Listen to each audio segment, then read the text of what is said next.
في عام 1961 وبالضبط في منطقة الكريمات المنتمية لشياضمة، أيتزاد محمد بن الحجام من أسرة قروية كان فيها هو الكبير في خوتو من عائلة تضم 8 الأبناء اللي غادي تعرف من بعد عند جميع المغاربة باسم كريمي. هو الفكاهي اللي غادي يبدا المسيرة الفكاهية ديالو في الأسواق الأسبوعية، بنادم فوق فيكيك ياك فوق فيكيك فراس الكوفي حيث غادي يتعلم فن النكتة والسخرية بشكل تقليدي وارتجالي، واللي قال عليه أحد محبيه في شهادة عليه أنه خدا في الحلقة من أستاذه الغليمي وغيره من الحليقية اللي على الرواية الشفهية للفن الكوميدي الشعبي اللي تختارق الطابوهات واللي تحقق الفرجة الممتعة المضحكة للرجال فقط داخل الحلقة دون النساء والأطفال الصغار. الجيران كتار ولا الصالة خاوية، ها الفصيل الاخر مسدود، راه حنا جيران، راه مفرش كوكوت مينو تم، ثلاجة تم، الصابون ويدير الدوش تم، حنا ماشي جيران ولا.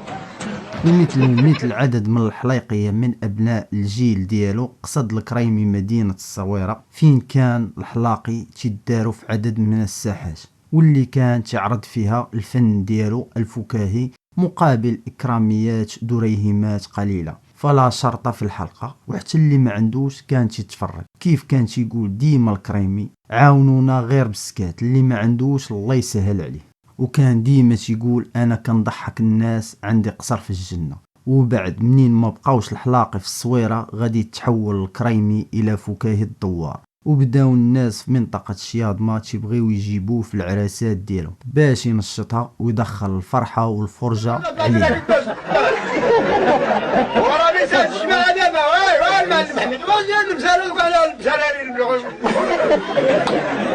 لكن لحسن حظ الكريمي فانتشار السيدي والدي في دي في الأسواق المغربية بداية 2002 غادي يزيد في الشهرة الكبيرة ديالو اللي غادا تخرج من منطقة شياضمة وتولي شهرة على الصعيد الوطني، وهنا كريمي يولي مشهور على صعيد المغرب. والحلقات ديالو غادي تدخل اغلب المنازل المغربيه، لكن بشرط ما كانتش للعموم وللمشاهده العائليه نظرا للالفاظ النابيه اللي كانت يستعملها والمواضيع اللي كانت يضحك بها، فكانوا تتفرجوا فيها غير الاصدقاء بيناتهم او الواحد بوحده، حيث اذا تفرجتي فيها مع الدار فغالبا تاخذ شي صلفه خليتي انت جيناس ولا الكرموش لا وحلو فينا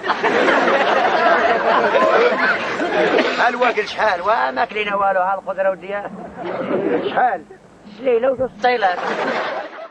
وبعد الشهرة الكبيرة غادي يبدا الفنان الكريمي يستدعيو للحفلات الوطنية وفي بعض المهرجانات ثم على شاشة التلفاز، وإن كانت قليلة في سهرة السبت، لكن عدد من متتبعيه ما بقاوش يلقاو كريمي اللي تعودوا عليه في الحلقة، حيث أن القاموس اللي كانت يستعملوا كريمي للجلسات العائلية في القنوات التلفزية ما بقاش يضحك كيف ما كريمي في الأصل ديالو.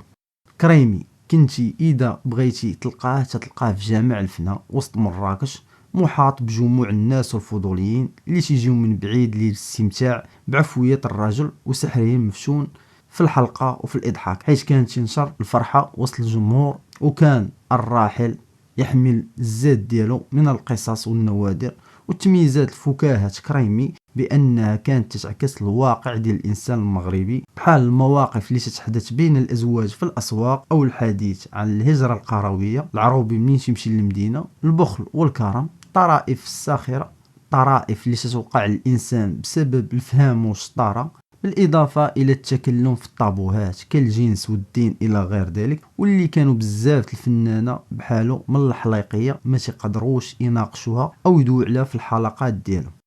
في يوليوز من عام 2020 غادي ينتشر خبر وفاة الكريمي وسط مواقع التواصل الاجتماعي بعد التعرض ديالو لحادثة سير خطيرة فاش كان هو تيسوق الدراجة النارية ديالو الطريق السريع الرابط بين مدينة شيشاوة ومدينة الصويرة، منين غادي تضربوا سيارة من نوع بيكو، بعدها غادي تنقل إلى مستشفى بن طفيل في مدينة مراكش اللي غادي يزودوا بجهاز للتنفس الاصطناعي وهو في حالة حرجة. بعد 3 أيام من هذا الحادث غادي يجي الخبر اليقين اللي غادي يأكد بشكل رسمي نبأ وفاة الكريمي، تاركا ساحة جامع الفنا خاوية والكريمات ضواحي الصويرة يدب فيها السكون، هي المنطقة اللي تستحضر إلى يومنا هذا أمجاده وتاريخه الطويل في إضحاك المغاربة.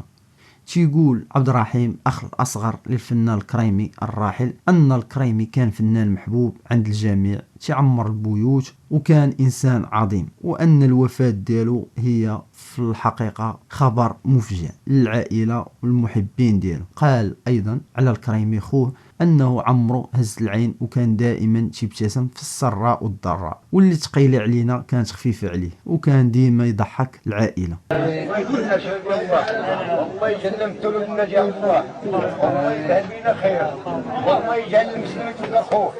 الكريمي الله يرحمه غادي يموت يوم السبت 11 في شهر 7 2020 عن سن تناهز 59 عام. وكيف قال في احدى الحلقات ديالو: وإلا متنا إلا عندك شي كويسيطه تبقى تفكرنا بها ماليا نظام عمري. هذه من العبارات اللي كانت يقول الله يرحمه ويرحم جميع الفنانين الشعبيين المغاربه. إلا عجبك الفيديو ما تنساش اللايك والاشتراك في القناه. السلام عليكم ورحمه الله تعالى وبركاته.